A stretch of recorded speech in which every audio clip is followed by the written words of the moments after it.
nails done.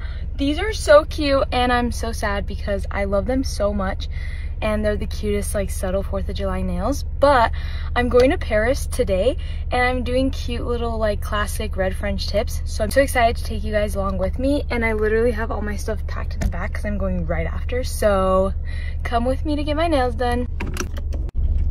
I've been dying to do these nails for so long, and I'm so excited because I haven't done a French tip in like over a year, so can't wait.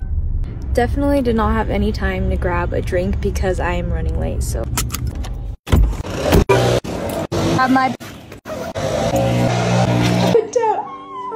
but kind of cute. Gotta go. He has to go down. Emma, the pig's over. Oh, and they're so perfect. Car almost didn't turn on, but I'm in love with these nails. Look how cute. Just fun, simple red French tips. I've never had my nails this long either, and I'm like dead, but I think they're so cute. So yeah, thanks for following along, and Alex did so good again. But yeah, love you guys. Bye. Oh, freaking cute.